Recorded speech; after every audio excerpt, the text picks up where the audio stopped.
Welcome. We are so glad you're here joining us for today's deep dive. Yeah, it's great to be here. And our mission today is exploring a really profound, deeply personal topic that I think is just going to completely resonate with you. Absolutely. We are going to figure out how to fall in love, or maybe how to deepen an existing relationship without losing your identity, your independence, or your inner compass in the process.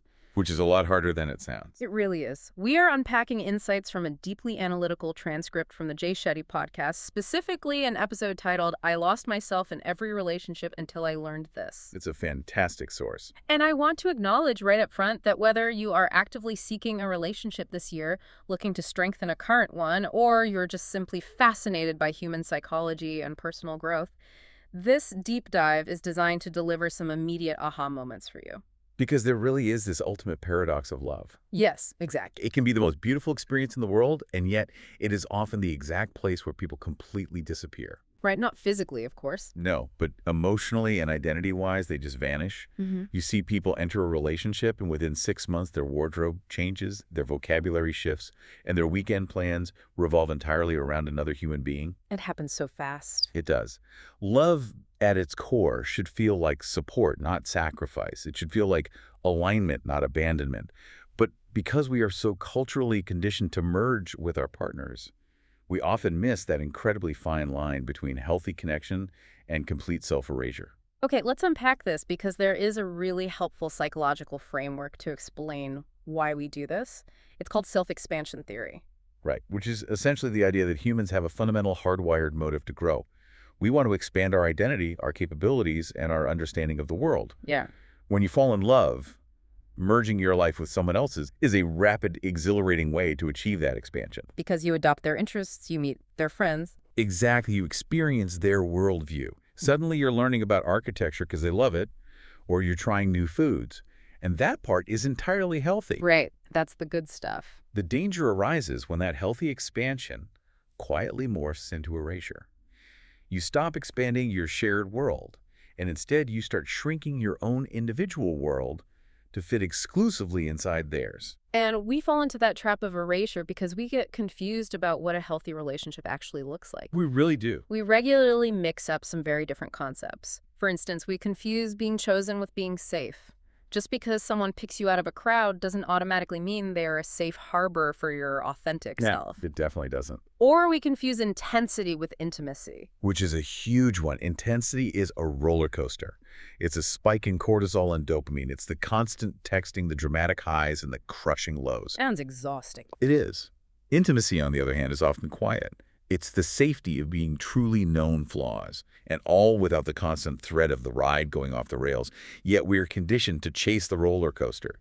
We also confuse butterflies with actual compatibility. Oh, wow. Butterflies are often just your nervous system on high alert, signaling anxiety, not necessarily a lifelong match. We also confuse staying together with growing together. And maybe the most dangerous one, we confuse someone needing us with someone valuing us. That last distinction is particularly insidious. When someone needs you, it feels intoxicating. It gives you a clear role. Right. But being needed to regulate someone else's life, to be their manager, their therapist, or their emotional safety net, is vastly different from being valued for who you inherently are as an independent person. A job gives you a role, but you can be fired from a job if you stop performing. A true partnership isn't based on performance. To understand how this happens in real time, think about a relatable anecdote from the source material. It's about a coaching client who slowly abandoned all the pieces of her life that made her who she was. It's a heartbreaking story. It is. First, she dropped her hobbies. Then she stopped seeing her own friends.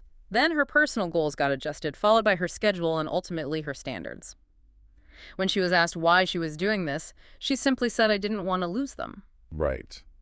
But the painful irony there is that she was losing herself to keep someone else. Which is a strategy that inevitably backfires. The research backs this up too. Collapsing your identity into someone else leads to heightened anxiety, constant conflict, and deep insecurity. Because you lose your foundation. Exactly. Think about the architecture of a person's life. When you give up your friends, your hobbies, and your individual goals, you lose the very structural pillars that keep you steady. So when your partner inevitably pulls away for a moment, maybe they just have a stressful week at work, your entire foundation shakes. You have nothing of your own to lean back on. Precisely. Dependency ends up replacing partnership. Which brings us to a major principle for navigating romance: keeping your life big. The golden rule of joy here is that love should bring more joy in rather than taking joy out. It's a wonderful rule, but it's incredibly counterintuitive to how most of us actually date. When we meet someone great, the instinct is to clear our calendar. But the biggest predictor of long-term relationship success is actually how full your life is outside the relationship. That makes so much sense. The healthiest, most secure partnerships are built by people who deliberately maintain their personal friendships, their individual passions, and their own routines. Because when your life is good individually and their life is good individually, you bring that greatness to each other. Here's where it gets really interesting. Think of love as a beautiful new room that you are adding to your house. I love this analogy. It's a gorgeous addition, it brings in light, it expands your living space, but it doesn't replace the entire structure of the house. You still need your kitchen, your bedroom, your foundation. Right. To help make sure you aren't accidentally bulldozing your own house, there's a practical framework called the anchor exercise. I want to walk you through this right now. Try to think of 5 things you absolutely love doing alone. Got them. Now think of 5 people who love you outside of this relationship. Finally, think of 5 independent goals that have absolutely nothing to do with your romantic life. Those lists aren't just filler. They are your anchors. They are the grounding forces that keep you steady when the waves come. The source quotes a phrase that sums this up perfectly. Don't become less so someone else can feel like more. Such a powerful quote. It really is. And a key factor in preventing that reduction of self is the pace of love. When we fall in love too fast, the intensity blinds us. We ignore the mistakes and we merge our lives before we even know who the other person truly is. Slowing down makes everything visible and creates a love that outlasts the initial rush. It's all about intentionality. And speaking of intentionality, the source material takes a really fascinating wellness detour right around here. Yes, it seamlessly transitions into a tangent regarding the creator's wellness venture, a sparkling adaptogenic drink called Juni. Just impartially recounting the facts provided in the transcript, this drink is designed to boost mood support focus and provide clean, natural energy without a crash. Right, using ingredients like ashwagandha lion's mane and green tea.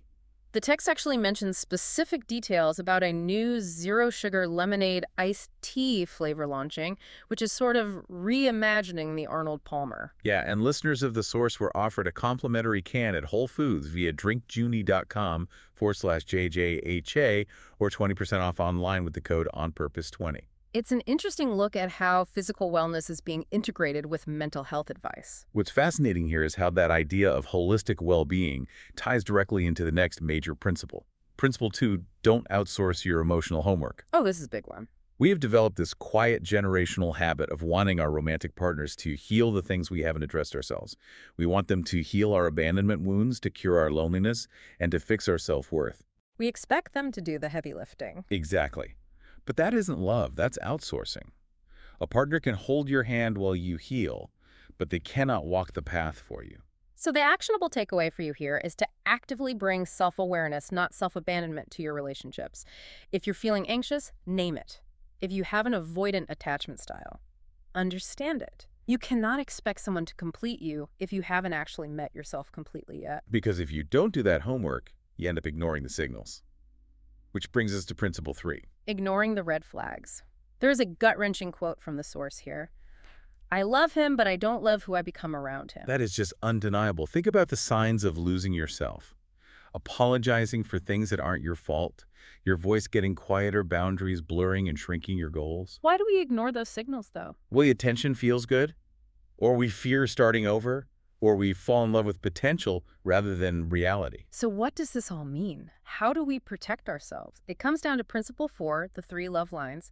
These are boundaries you never cross. All right, the first is autonomy, maintaining your own thoughts and choices. The right person doesn't project their ambitions onto you. The second is equity. Both people give and receive. It's a genuine partnership, not 90-10 or 80-20. And the third is emotional honesty. Expressing discomfort, hurt, or fear without feeling judged or triggering the other person. Couples who maintain these report lower conflict because the relationship is a place of truth, not performance. If we connect this to the bigger picture, this leads us to principle 5, walking side by side. Yes, a partner must love your lifestyle, your dreams, and your independence. If someone requires your disappearance to stay, they are a limitation, not a partner. You really have to beware of partners who feel threatened by your dreams and want you to play small so they don't feel behind. Definitely. There's a profound anecdote about a couple married for 40 years. They didn't talk about soulmates or two halves becoming one. Their secret was we built two whole lives and then learned how to walk side by side. I love that. It's the math of love. You have two minds and two hearts. You cannot have one life. There are two lives that matter, plus the life of the relationship. To summarize our findings today, you can fall in love without losing yourself. We often change who we are, so a partner will stay only for them to leave because we changed. It's a tragic cycle. Before we wrap up, the source provided a great bonus tip featuring therapist Lori Gottlieb. If you're having a hard conversation in a romantic relationship, just hold hands. It physically calms the nervous system. This raises an important question as we close. What's that? We've been culturally conditioned for centuries by fairy tales to believe in the soulmate myth, the idea that we are walking around as incomplete halves, desperately searching for someone to make us whole. But if relying on another person to complete us is actually the root cause of toxic codependency, could it be that the most romantic thing you can ever do for your relationship is to fiercely protect your time apart? Wow. Thank you so much for joining us on this deep dive today. Take care of yourselves and keep your life big.